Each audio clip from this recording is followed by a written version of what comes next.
we begin with Watford's new manager, the returning Javi Gracia, who says he has unfinished business at the club. He said, you have to know when to be demanding and when to speak with players. But it feels like I am coming home. I have unfinished business here. I see the people who worked here with me long ago, and it's easier for me. I like it this way. It's one of the main reasons I'm here, to live this experience again. And one thing we've seen this season, Justin, is managers starting on the back foot and having to win over the fans. CC Ruben Sayers. Some have definitely struggled with that. Gracia is not in that position, is he? If anything, he's got credit in the bank because of how well he did there last time, hasn't he? I think first and foremost, every Watford manager since the Pozzos took over probably has unfinished business with Watford because they're all sacked prematurely. Let's be real there. But he is very well liked, and arguably one of the more successful Watford managers in recent years. Probably the most successful, you've got to say. Yeah, probably most successful. You have to go back to Quique Sanchez-Flores in his first stint, who had a fair bit of success. Gracia got to an FA Cup final, highest league finish in like 30 years or 40 years or something like that. So I'd say Gracia's even ahead of him. Yeah, I completely agree. But if you're trying to sort of debate who could be up there, you'd say that. Or that unfinished business element, he was sacked in September, wasn't he, Gracia? So just as the season got going. Yeah. So, yeah, it's one of those where it was a premature end to what was a good spell for a Watford manager. And you talk about credit in the bank, he's probably only one of the very few, probably him and maybe Tom Cleverley after last season to an extent. But I think with Gracia, he knows the club, he knows the fans. I know that's a bit of a cliche, but the fact that he's been there, it adds that element to it, and that really does help a new manager. Because Paolo Pezzolano, for example, it's a bit of a culture shock for him. It's a bit of a culture shock, both new team, new club, new people, new players, new league, new style, everything. Whereas Javi Gracia, he knows what to expect with Watford. And I think the only manager you can say has had that experience is Tom Cleverley, because he was at the club, he was ingrained in the club at the time he was appointed, and he did relatively well for a Watford manager. So yeah, I think there's definitely feels like there's a burning desire from Javi Gracia, which can only be a good thing for Watford, because I think Watford managers coming into that club need that. Yeah, they absolutely do. I think if you ask most Watford fans, they'll tell you he never should have been sacked in the first place. And actually, his departure could be pinpointed as the moment where everything started to go wrong for the club. And, nostalgia always goes a long way with fans. So if he doesn't start as well as they may hope, he'll possibly get the benefit of the doubt, because he's literally their most successful manager since the 80s, as we were just saying. For multiple generations of Watford fans, the most success they've seen their club have has been under Gracia. So he's obviously well loved there. I guess on the flip side, though, you could argue that might actually heighten expectation what he achieved before, because if he comes in and doesn't hit the ground running, fans may actually think, oh, this isn't exactly how I remember things being before. Do you know what I mean? Yeah, you can certainly whack a manager with previous success, can't you? I know one that we can talk about closely is Steve McLaren, in that his third spell? Well, yeah, his second spell as a head coach. Yeah. So he had his... Was he a player at Derby? He was player and then assistant. Then he was manager. Then he was manager again. And then in his director of fourth football. spell, yeah. And then director of football as well. Or whatever, head of technical sport, whatever they want to coin it. But his next spell, if you like, as a head coach at Derby, it didn't breathe the same success as the first one. So, and again, you can argue he was sacked prematurely by Mel Morris. But that expectation from fans, from what you'd expect from that first spell, it can impact your second one. And arguably, if you don't find that same success or same style or same winning feeling that fans were used to at that point, then yes, it can be a difficult one. But I'd like to think that, given Watford's culture, their manager culture, that their fans are perhaps a little bit more grounded with expectation of any manager that walks into the club. Especially because Quique Sanchez-Flores came in for a second spell after Gracia and was a disaster. Yeah, well, you don't get many managers at Watford getting a second chance, even though it's you think that managers have had multiple chances at Watford, but Gracia is actually the only second one who's had a second spell under the Pozzos, which seems a bit mad. But yeah, sometimes when a manager gets appointed or a former player gets re-signed, it's usually because it's good PR instead of actually making footballing sense. And with this appointment, I'm not sure where this one actually is on the spectrum. So it's going to be fascinating to see how it all unfolds. But Gracia has revealed Watford actually approached him in the summer about a return to Vicarage Road, but he couldn't because he fell off a ladder. He said, "I had a lot of free time at home and my wife wanted to help me with this and that around the house. I was up a ladder, I fell 4 metres and broke 7 ribs. It was very, very painful. It's fine now, I've fully recovered. I've also got a new right hip. The surgery for that was much better than breaking the ribs." Yeah, quite a lot to take in there, Justin. Firstly, ow. I've never broken my ribs, but 7 sounds like a lot. Yeah, I've broken 2 ribs. It's really painful. You can't lift your arms up. You can't even do that, and you can't push anything. You can't really breathe either. It's not great. It hurts a lot. Yeah. I imagine it's one of those where you don't realise how much movement you have with your ribs until you actually break your ribs, if that makes sense. Yes. And it's also not a particularly good look when you're trying to get another job, is it? When you're saying, "Sorry, I've broken my ribs, so I won't be able to do this job now." I actually once went to a job interview with my arm in a sling after dislocating my shoulder on a night out. And I did think to myself, if I was the interviewer right now, would I give this job to the guy who's got his arm in a sling? The answer is almost certainly no. So, because it's not the greatest of looks, is it? Yeah, I've not had to do any of that. So I've not been through that, despite having a fair share of broken bones myself. It's a strange one. I've sort of fallen on the lucky side of it. But I think with Gracia, it's clearly not. As bad as this sounds, he's quite lucky he wasn't already Watford manager, because he'd been added to that list of footballers / managers suffering bizarre injuries outside of football, wouldn't he? Because now he's someone who's fell from a great height and injured himself. It's not quite a boiled egg exploding in your face like Kirk Broadfoot, but falling off a ladder at home while doing a bit of work is quite an extreme home injury outside of football. Yeah, it must have been a pretty bad fall for him to break 4 7 meters. ribs. 4 meters is first floor, isn't it? It's like falling out your bedroom window. It's 13 feet, isn't it? So it's Thank you. quite high, but he must have fallen very awkwardly as well to land on his ribs, of course. But going back to the more serious matters at hand here, I think it also shows that Petzolano perhaps wasn't the first choice in the summer, doesn't it? I mean, the fact they only gave Petzolano a 12-month contract is probably enough evidence that they weren't overly sure on that appointment anyway. But the fact he's gone after just 9 games does sort of sound like he was almost an interim until Gracia was healthy again. I don't know, maybe I'm reading too much into it. And I mean, I should know better than try and get into the mind of the Pozzos anyway, because it's a very complicated place at the best of times. But that's sort of how it sounds to me, Justin. Well, that's what sort of made me think surely it was just worth maintaining Tom Cleverley. That being said, I don't think the Pozzos could have foreseen Javi Gracia falling off a ladder during the summer. So it's one of those, when that happens. I'm in charge of a football club. I'm about to appoint a manager and he falls off a fucking ladder again. God's sake! Can you imagine the Pozzos drawing up plans and being like, "We're going to get Javi Gracia back. He was really good for us. One of their best managers, the best manager we've had since we took over the club. Get him on the phone. Right, he's on the phone. Okay. Right, why does he look disappointed? Oh shit. Okay, right. You can't take a job. Why can't you take a job? He's broken several ribs because he fell off a ladder. Okay, who's next? It's such a crazy scenario to think. A proper butterfly effect moment in football, actually.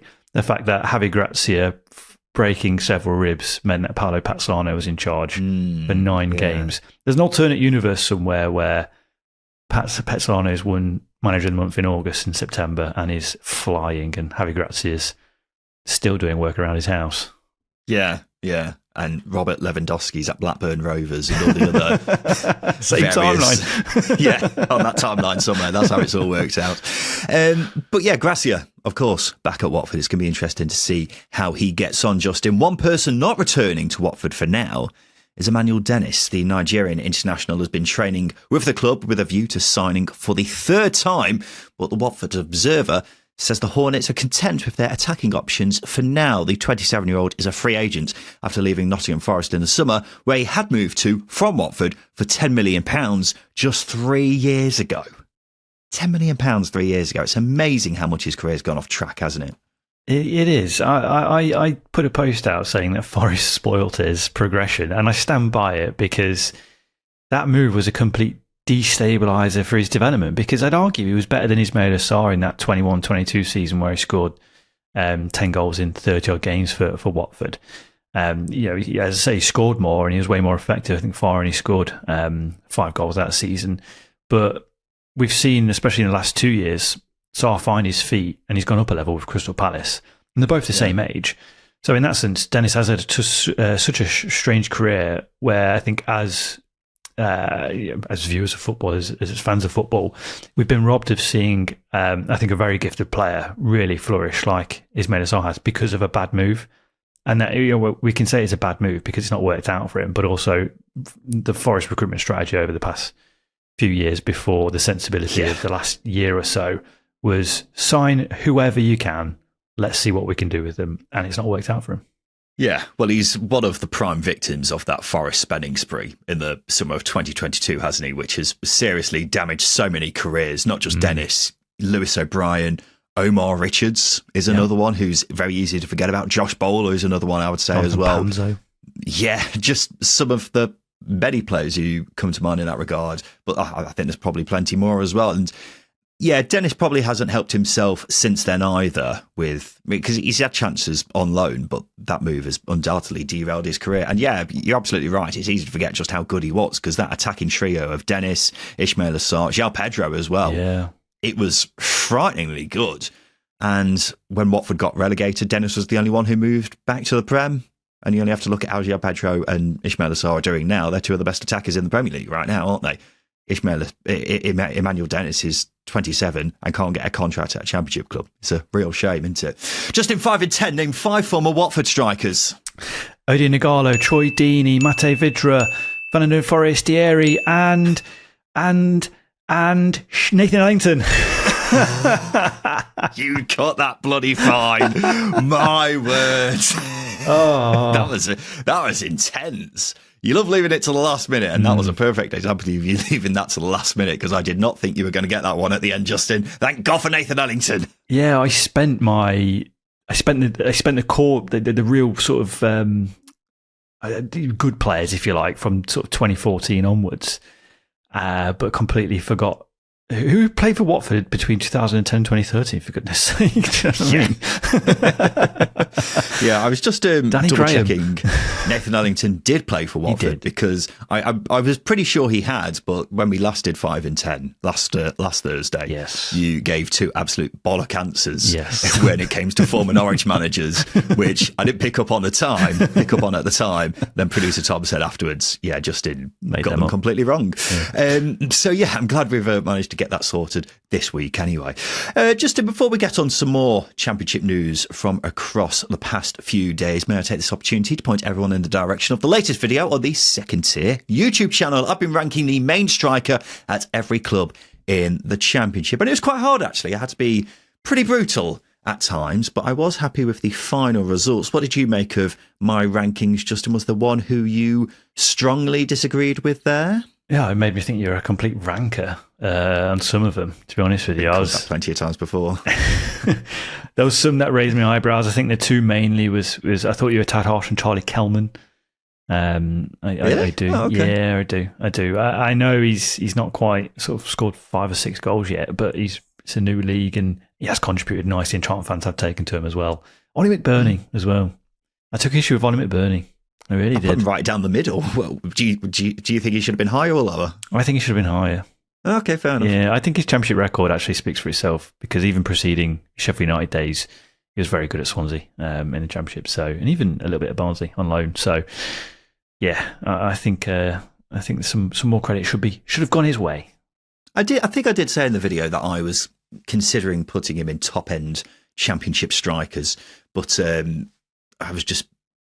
something was just putting me off from going that whole hog. But I was somewhere in between the second and third categories with him. Charlie Kelman, I'm surprised that you picked up on that one, but I guess we'll see how he gets on as the season progresses. But yeah, make sure you go watch that now on the second tier YouTube channel. Me ranking every main striker at every club in the Championship. Just in the abandoned fixture between Blackburn and Ipswich has been rearranged for the Tuesday, the 2nd of December. The original game at Ewood Park last month was, of course, called off in the 80th minute due to a waterlogged pitch with Blackburn 1-0 up and Ipswich down to 10 men. I think, first of all, it says a lot about how packed the fixture schedule is now that this is the earliest this game could have been played. But I feel even more sorry for Blackburn now because Ipswich look like they're just getting up to speed, Justin. When they played them last month, Ipswich was still in the midst of their slow start with a squad that was still gelling together. So this decision feels even more harsh now that they're being asked to replay it all over again. Yeah, there are so many reasons why it is harsh as well. I think it's arguably the worst month to have a game crammed into, right? December. Both teams will be playing 13 games in just about 8 weeks, near enough. That's rough. That's with the international break in November, by the way. So there is a bit of rest, I guess, but there's a lot of football to be played in as I say, in an 8-week period. And I think from a Blackburn point of view, you don't want to play against a team who has a squad as deep as Ipswich because they've got the opportunity to rotate a little bit more than Blackburn do because of that strength in depth. So you get to that game in December and it's like, oh, they're all a bit fresher than we are. There's that, but also there's the form aspect as well because as you pointed out, and quite rightly so, Ipswich have started to look like this. They're cooking on gas now, and that's not a nice proposition. So you want those 3 points you got in September back when Ipswich weren't cooking on gas. Yeah, exactly. It's just unfortunately how it's fallen, isn't it? And I'm not suggesting for a second that the EFL made the wrong decision in replaying the game because I think their hands were tied for reasons which we've discussed previously. But it's hard to deny that Blackburn have every right to feel aggrieved. So much so that I sort of do hope they win the replay just so we can say that's that. Some sort of justice has been served because otherwise, if Blackburn do go down by just 1 or 2 points, then I worry we might not hear the end of this. It's not even that. Can you imagine the visceral coming out of it from the Blackburn side if Ipswich do win? There's going to be so much bitterness, and with that, there's going to be threats of legal action and all. It's just the stuff you don't need. That's in what football. I mean. Yeah. That's what I mean. If Blackburn go down by 1 or 2 points, I could definitely see some reports of legal action coming out at the end of the season saying, well, we were nearly guaranteed 3 points in that game and now it's cost us relegation. And that's when it all starts going, God's sake. There's no easy outcome though for the EFL. No. We're covering old ground, which we've discussed previously, but there was no easy outcome there because you were going to piss off Ipswich or Blackburn either way. So you don't want to set a precedent. That was just the easiest option, unfortunately, wasn't it? Well, exactly. And again, this is why I think you should just play the game in the circumstances they were, just soak the pitch, make it difficult for both teams, just go from there. That's the thing. That's the fairest thing you can do. But more on a serious note, this is such an interesting thing because I think, like you said, Blackburn need to win just so we avoid the rigmarole that could come if Ipswich get the 3 points. That being said, I think a draw probably settles things as well because then no one can moan because Ipswich could have easily equalised in that last 10 minutes they could have played back in September. So, yeah, I think it's just an element of football's ruthless. This is just another example of it.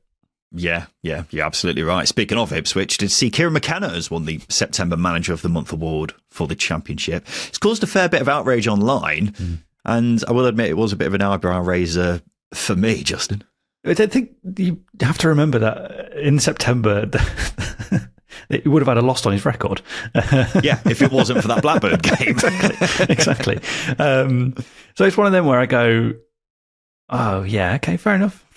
They won a couple of games and drew one as well, but then you do forget that because it's not on the record. Actually, you do forget that it technically on the way to losing to Rovers had their heavens not opened. But I can see why it's definitely controversial because I think Julian Stefan had a very good month for QPR. Nathan Jones had a really good month for Charlton.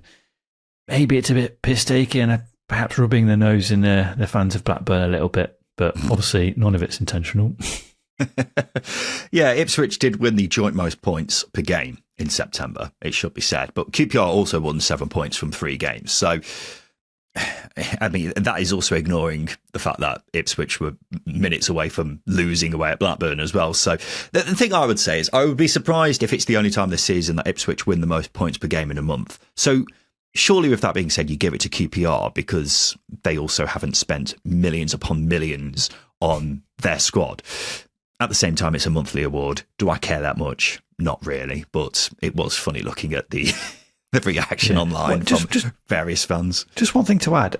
This might be quite a selfish thing, but can managers just stop having everyone in their pictures for when they get the awards, please? It's a team effort, Justin. I know, Come on, mate.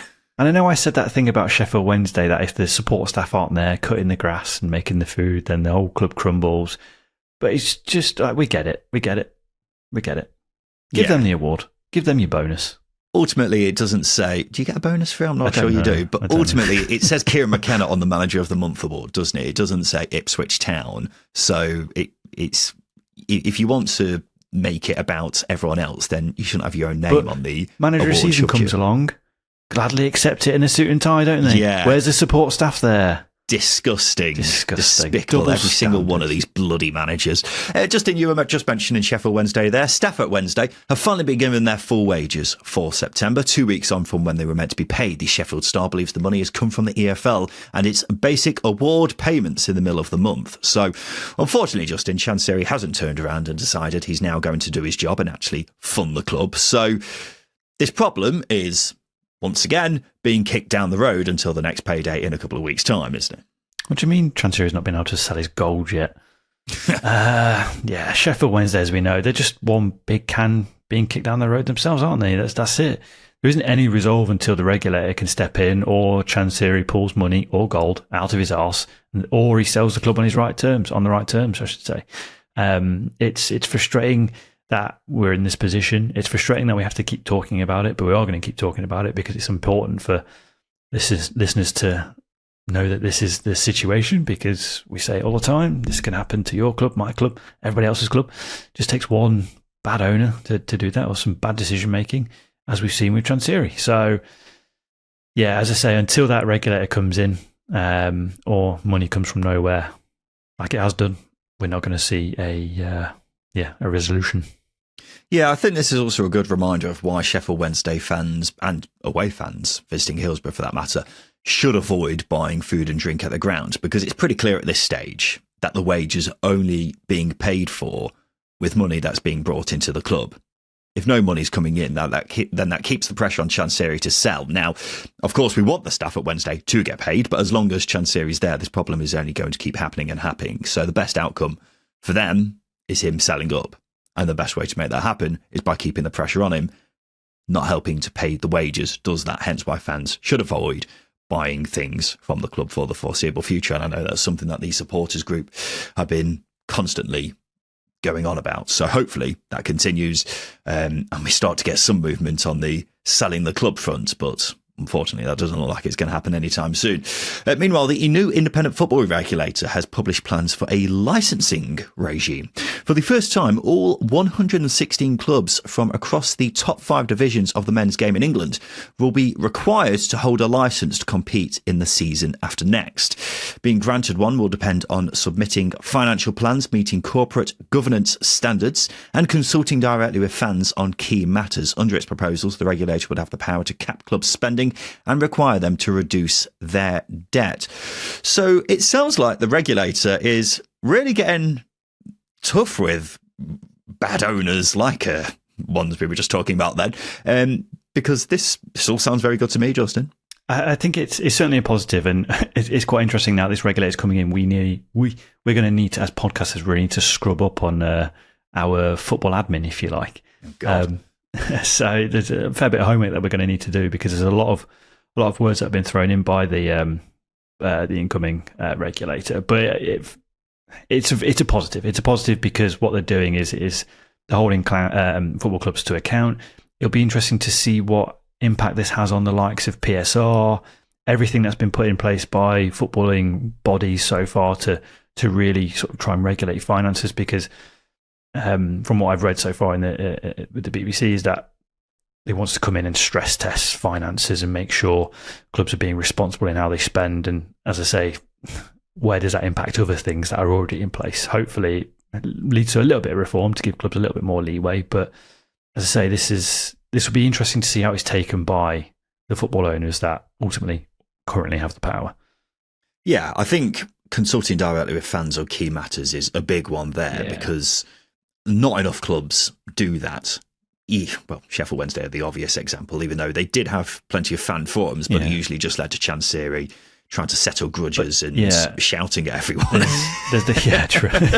And then releasing a statement after. But it's like the Cardiff changing their colours, the home shirt to red. There's Hull City changing their name. It's stuff like that you need to consult fans about. Maybe Leeds trying to change their badge to a stock image as well. It's worth asking fans. Should this be done? Yeah, I think in fairness, that was a consultation, wasn't it, Andy? It was so roundly disapproved of. That's why they got rid of it in the first place. Even though someone really should have looked at that and said, "Yeah, what are we doing here, lads?"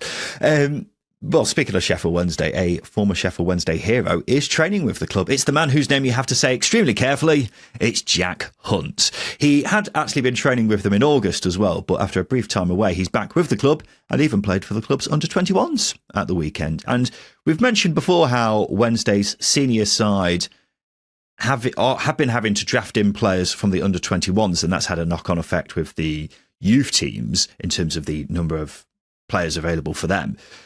This is a good way to answer that, isn't it? Get some bloody legends in. It did make me think it is a good way to bolster out your squad without having to actually pay players. Just get them in on trial or get them in, say, you can improve your fitness here and look for a contract elsewhere. I know they've obviously had the likes of Liam Cooper in. You mentioned Hunt's already been around as well. But like we know, having a full set of just available bodies to train with is also really important because you need to work on team shape, you need to work on set pieces, everything like that. You need almost an 11v11 scenario, don't you, on a training ground? If you don't, because players are injured and your squad's short, go and get the legends in. Go and where's I'm trying to think of legends. Go and get Liam Clark. Go and get Marcus Tudgay and all that.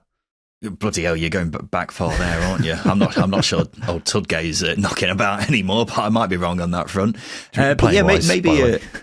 Maybe getting the legends in is the way to go, because I genuinely recall Kieran Westwood putting out a tweet a month or two ago saying he's available if needed. And I think he was playing last year, so maybe old Westies want to get in. Stephen Fletcher retired last month. He could play a few games maybe. I think Gary Hooper's knocking around the lower leagues. You know, there's options out there, Justin. Fernando Forestieri, he's playing in Malaysia or something like that, isn't he? Well, this is it. You can just invite them round. I imagine these players have got to be Yorkshire. It'll be like that. based. You know, the PFA have that free agent, yes. Those free agent games that they have all the time. Maybe Sheffield Wednesday will take over from that now. Well, yeah, they all ended up signing from Morecambe, didn't they? All those PFA free agents. But I imagine you've got to be Yorkshire based. If you're not getting paid, you want to keep travel to a minimum. And I imagine Jack Hunt, Liam Cooper, they're both Yorkshire based. I'm just trying to think of others who could potentially fit that bill as well. Sadly, I don't know their postcodes, but you are right. Just get them in, get them training, and then obviously if they do well, get them on a non-contract basis. I guess register them. Vibes. It's all about the vibes, mate. That's what I'm looking for when it comes to Sheffield Wednesday's under-21s team. And we'll finish off just here by turning our attention to a side who left the Championship this past summer. That's Luton Town. They've sacked Matt Bloomfield after an underwhelming start to life back in League One. And I've got in Jack Wilshere. He was a first-team coach at Norwich last season and briefly interim manager there. He'll also be joined by Chris Powell, which we all love to see. But what have you made of this, Justin, this turn of events? I'm really excited by it. I think Luton needed a lift generally, and I think getting someone in like Jack Wilshere's immediately going to lift the club, but also he's got that... there's a bit of heart there as well, because obviously he came through or was in the academy once upon a time before he joined Arsenal. But as well as that, he is a very highly rated coach and he's got a very good coaching pedigree about him. I think the most exciting thing for me, actually, is he's joined by Chris Powell. I think not only is Chris Powell a great character, but a vastly experienced coach when that's going to be essential. But with that, the question I would ask is, have Championship clubs missed out on Jack Wilshere? Because I know there's some untapped knowledge there, but like we always say, young coaches start somewhere, and inexperience doesn't count for much if you can galvanise a team and get them playing football in a positive way. So, are Norwich in a position where they could be kicking themselves? That'd be interesting. Yeah, well, he was being linked with the Norwich job, wasn't he, at the end of last season? And that didn't happen for whatever reason. So it would be fascinating to see how he gets on, considering Liam Manning hasn't had the greatest of starts at Norwich this season. Yeah. By the way, speaking of Matt Bloomfield, I have seen that he's been linked with the Blackpool job, which would mean it would be Matt Bloomfield going to Bloomfield Road, which would be very enjoyable. But we spoke about Luton struggles in Zamora time last Sunday, so make sure you subscribe to the second tier Patreon or our YouTube membership community for our takes on that. But Jack Wilshere, very highly rated coach from what I understand. He was highly regarded at Arsenal, and kind of what you're alluding to there, Justin, it was seen as a bit of a coup by Norwich to get him. Probably had something to do with Ben Napper moving there as sporting director, who was at Arsenal. And yeah, as I say, there was a bit of chatter about him becoming Norwich manager. So I'm fascinated to see how he gets on at Luton. Of course, the club who discovered him. We spoke to Johannes Hofturup in the summer, didn't we? The ex-Norwich manager who worked with Wilshere, had nothing but positive things to say about him. He did also insinuate that he thought Wilshere was going to take over from him. So I don't know why that didn't happen. But if he gets Luton promoted, I imagine we'll be hearing a lot more about Mr. Wilshere, because you look at your Lampards, your Rooneys, your Gerrards, they start getting linked with all sorts of jobs, don't they? Yeah, I think that the two things I take from Wilshere is he speaks really, really well. He speaks really, really well. He did at Norwich as well last season, so it's not just he did a really good press conference this week with Luton, but he's a very intelligent speaker when it comes to football generally. But I think the other thing is, because his career ended very prematurely and he's had the focus on coaching for a while, I think that's a big difference maker between him and the likes of Lampard and Gerrard, because I think the hunger's there a little bit more. Not to say it's not there of Lampard or Gerrard, but Wilshere couldn't prove what he was destined to prove as a player. So almost you need to do it as a manager sometimes when you make that transition. We haven't really seen anyone from that generation go on to have an amazing managerial career. So it'd be nice to see Wilshere book that trend, I guess. So best of luck to him. I've just been informed, by the way, Justin, by producer Tom, that Fernando Forestieri's been playing in the Baller League. So there you go. That's what Sheffield Wednesday could become. They could become the Professional Footballers Baller League. I don't know whether that's a good thing to end on or not.